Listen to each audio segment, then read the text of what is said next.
Welcome back, everybody, to another glorious episode of Factorio Recursion. This is episode number 28. Okay, so for today, before to start the episode, I did some work and I have finished all of the train routing for the entire island for the duration of the series, I think. Unless something just radically doesn't work. Actually, we will need to rebuild something down here, but I'll get into that in a second. So, what we needed to do before this episode started, we needed to finish off the water coming in for the nuclear facilities inside of our base once we recursion that. We also needed train areas for the stone, of which we need one solid belt, and that is this guy right here. We also needed an area for the train to stop off to drop off uranium ore, which is this one right here. They swap a little bit. So one thing we need a ton of is the water for the nuclear. We are currently using 1.5 of these pipes, the pumps, the high throughput guys. And we discovered earlier that the tanks, the pumps, and the Factorissimo bulk transfer pipes, they all transport about the same amount at the same time, or not the same amount, but they have the same throughput, the same flow rate. And so we're using about 1.5, and I foresee that we're going to need almost 4 of these.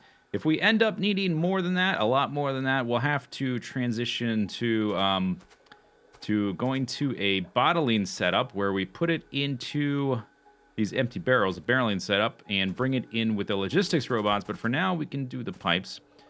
And so we've got a train stacker over here. And the way this works, I described it before. If there's a train in one of these stackers, let's say, for instance, first off, that there's a train here at the station. All of these turn red. And then all the ones that are backed up waiting to unload can sit in this train stacker to get them off of the network. And you can see this guy turns blue.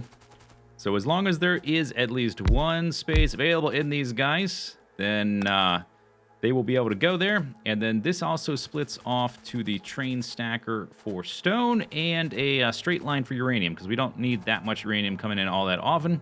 Oh, you know what I forgot? I just realized we need to output sulfuric acid and take it out to mine up uranium. What we might do actually for that, just as a simple fix, I might make a tiny localized sulfuric acid plant close to the uranium patch, because we won't really need to be mining that very often. I'll consider that in the future. I didn't forget about that. Oh well.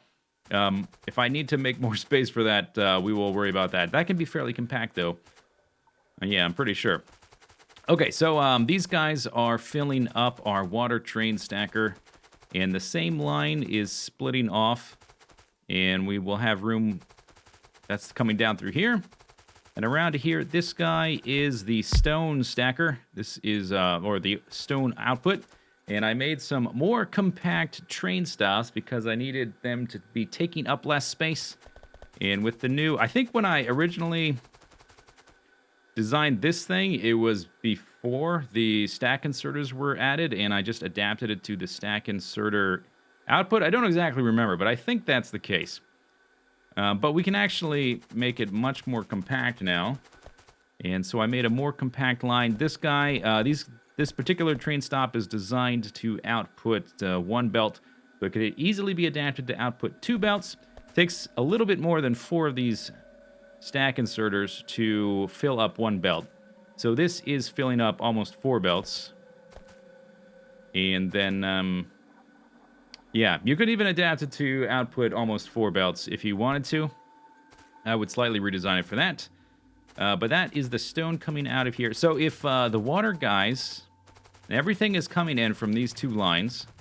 If the water guys are coming in here and filling this up, as long as these guys never fill up, and I won't have enough, I'll just make it so that we don't have enough trains so that never happens.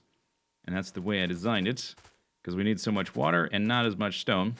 Then the stone guys, you see this signal here is still blue. The signal will allow the trains with stone to come down through here and fill up this guy. You can see that this signal now turned red because this guy's in the way. But this is still blue because we still have spots here and there, and similarly, the line for uranium coming through is coming down right here. It'll make more sense once we actually have all of these things coming in with trains, and you can see it in action. But now it's designed, and I needed to design that before we made the outpost, and now we're ready to go make our stone outpost. We're waiting on stone. It's the one thing we currently are not bringing in that we need for research. Let me go over briefly the water design here. So the important thing to note is that we need 4, or at least I'm designing for, an eventual need for 4 of these lines of water.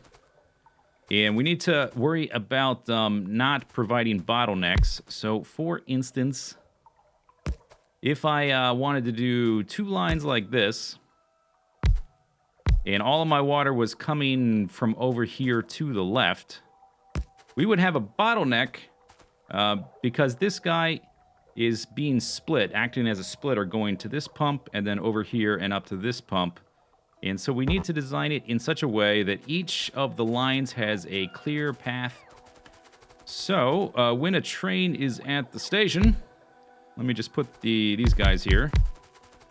When the train's at station, each of these fluid wagons is being hooked up to 2 different pumps. You could do 3, but it's just hard for me with the amount of throughput that we need. We have to use either the tanks, the pumps, or the Factorissimo bulk pipes. And we can't use normal pipes because they're too slow. So I couldn't really figure out a way to do 3 without making it much bulkier, but 2 is enough because we need 4 of these going through. Each of these fluid wagons is equivalent to 3 of these tanks. So as long as we have double the amount coming out of the train as we need coming through here, that will give us time for when the train leaves the station and the next one comes in, there will be nothing going through. So our tanks here will be getting emptied out while the new train comes in, and then it'll fill it back in quickly because we've got twice the throughput here as we do down here. And each of these lines goes to one of these. So if you think about it, this cargo wagon or fluid wagon here has a line of pumps going here and a line of pumps going there, and those 2 combine into one. These 2 from this fluid wagon come down here. They combine into one. So each of those is getting combined into one. And this was an issue because I realized when I designed this section down here, there's actually a bottleneck right here. Like I described before, this guy is getting split. This guy's acting as a splitter because he's got to go left and right. And so we're actually currently only providing throughput for half of this because this guy is getting split. We'll have to redesign this at some point. Once we need to, we'll have to redesign it, but we don't need to just yet. And I also redid a little bit the layout on the interior. So now this is fairly streamlined. These pumps come in and go in there. And same thing. So if you think about it, of all these guys having one line of throughput, this top one will go up through here and down. And this guy will go in through here and down. And this is just sort of a general storage area, collection center. But there is enough throughput, direct access for each pump. So we have 4 full pumps of water action going on. Now all the trains are done. We can actually go set up our stone outpost, which it'll be fairly simple. Starting to look, or actually it is looking like a bit like a circuit board. Once we have all the trains actually working and I see that everything is working properly, we will start to do more of an aesthetic pass to make it look cool, like this bridge we made. But now let me grab some stuff and we'll go set up a train outpost for stone. All right, so here is the stone patch we're going to use. It's fairly close, 7.7 million. Not going to be too complicated because, well, we don't need that much of it. We're just going to use the old design for the mining up. Got to clear out all the trees, blow up all the stuff in the way, lay down a simple rail thingy, put down some of these. Where is my blueprint? This guy right here. Mining blueprint. And then we should be up and running in business in no time.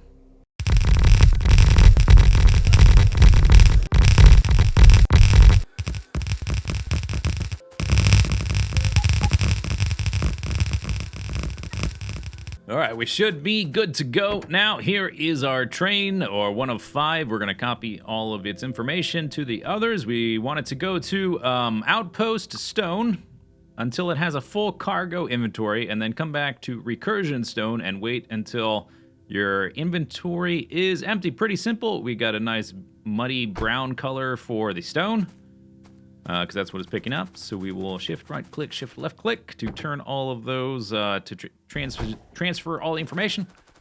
It's gonna stop there for just a second, I think, unless it goes straight. Yeah, it's gonna stop for a second. I already filled them up. Let's not get hit by the train, even though it's not going very fast. It should stop there briefly because it's empty, and I already filled them up with coal. There we go, and the way the train stackers work, this will never get backed up because I only have 5 of the stone trains on the system at a time. And normally when, this is just a 1 block all the way through here, because normally when the train is unloading, it's gonna sit here for a bit longer. Okay, so they're running up this way. I actually ran out of rails. I had to take some of the stone I acquired from clearing out this area up here, and I had to take it back to the base and craft more rails. So it's a good thing we got around to actually making this stone outpost, because I was out. I could not have done much more with the rails. Okay. Lovely, getting loaded up. They're stacking up properly in their little train stacker doohickey. There's the first one leaving the station. It should be coming back here any moment now. There's another one entering the stacker. Awesome. Okay, good. Okay, don't get hit. Here comes the first one returning with the goods. Let's confirm that all the inserters and whatnot, all the belt routing is operating properly. Seems to be. Got a solid belt going out of there. Okay, and that's coming down through here and down to the right. So now we can follow the chain of events. If I can get through here. That's coming in right here. Did I not give it or did I have it coming through here? Or maybe I didn't even hook it up. Or is it coming? Let's go look, take a look-see. Because obviously I'm confused about something. Oh, you know what? I think I must have a belt. Yeah, I must have a belt going the wrong direction or something. So it is going all the way here and stopping there. Oh, I see what happened. All right. That's easily fixable. I put 2 of those underground sections for whatever reason. Okay, so that's going down there and into the side. Okay, that's why I like to follow the belt after I've got everything hooked up to make sure little details, little errors like that didn't creep into the system. So now you are here. We need to put you into this building. And you need to go into the research guy. And you also need to go up here. Let's see, this guy right here. He needs to come up here and deposit stone. I think it might be for this one. Well, I've been running around connecting up all the different belts and whatnot, so everything is hooked up. We don't have the water coming in for a nuclear, but all the stuff we need for research is now here. You can see our trains in reserve sitting here. If I don't want this guy sitting here, I can just get rid of the signal, but I guess it's fine. I can actually add one more train. Let's head inside and take a look, and we can actually do one last little thing. If I can run in here. Okay, so the stone's coming in up here next to the ore. And then it is getting brought in through here. It's getting split and going into our quality of life area. All this stuff is hooked up. This area is basically done except for these belts here to connect up all of our resources that need to go inside the science building. And this science building, this is basically just a reference for myself for the ratios we need. So we're actually, what we're going to do is we're going to pick this guy up. And I thought I had yeah, this one's blank. We're going to put down a blank one. And we're going to put this guy up here as a reference until, or we could even put it, I guess, inside that one, which I might move it if that's more convenient. But now we can refer to this one as a reference. We're going to be recursioning these different sciences. But what I want to do right now is basically just set up the main bus for the different materials we need. We've got blue circuits, red circuits, green circuits, copper, gear wheels, steel, iron, stone, and coal. Good. Okay, and I'll turn off that. Oh, you know what? Let's do one more thingy. And if we really want to be accurate with this, I want to get that. We could get like one of each. Yeah, let's do this. Just to do it. No, actually, the simplest way to do it would be to run in here to get one of each type. And to grab like one of you. One of you. One of you. Let's see, I'm missing red, green, and gray. Military. Okay, run back. I still have to break this thing down. I keep forgetting. I'm going to do it one of these days. Probably as I break this one down. As we check off the different things we need to make, I'll be disassembling this stuff. So maybe one day we shall do it. Okay, get inside here. So the main thing this guy is doing is over... Oh, what happened to the lab? Oh, it went on my bar. Then we've got 7 different types of science. Oh, I grabbed 2 of these. Oh, well, that's fine, I guess. 1, 2, 3, 4, 5, and the white one is not getting made here, so I guess that's actually appropriate. There we go. And we could actually reverse the order of these. Like, we really want to be finicky because the science is getting done last. Nobody else cares about this. Why are you spending this video time doing this stupid stuff? The order doesn't matter. Just put a stupid label on it and move on, okay? Okay. These are the arguments I have with myself, the internal arguments, and you get to witness them every once in a while. Okay, so we've got 10 belts. We're just going to make a bus since we can recursion stuff. It'll just be easier that way, more organized. I could make it more compact, but also at the same time messier. So we're going to do it this way. Oh, let me show you real quickly, just to trigger those of you with severe beltitis, like main busitis. You want everything to be organized. The stuff inside this building is still our old designs. It's just hooked up until I get around to redoing all of it. Look at this mess. Oh my god. I didn't like doing this, but we had to do it. I needed this stuff hooked up so we could continue making rockets and continue making research. So we're going to have a bus doing this. Okay, you're going to be there. You're going to be there. You're going to be there. I wonder if I still have that, I wonder if I still have that blueprint. Come on, buddy. Blueprint laying around with the different, just like parallel belts. Let's see if I do. First, we want to go like that and that. And like that. I think it is this one. Yeah, okay, this will make it much easier. Okay, none of those are hooked up good. Because we are going to do this, and then we're going to do that. And then we're going to be like that, and that, and that. How many do we have? 8? Autosave. Hooray! I think that might be the first one for the video. 1, 2, we have 10. 1, 2, 3, 4, 5, 6, 7, 8, 10. There we go.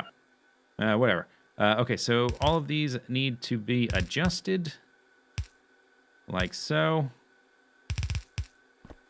And we come over here, we can run this guy down. And it's hard to find a spot where I can stand.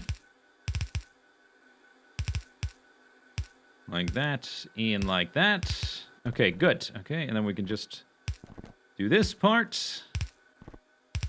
And we're probably, I'm not sure the size of the recursion, if we're going to use a factory building Mark II or Mark III. I've been using the Mark IIs, because you can fit so many more of them into a building. Yeah, I could have made this much more compact, but it would have had more spaghetti.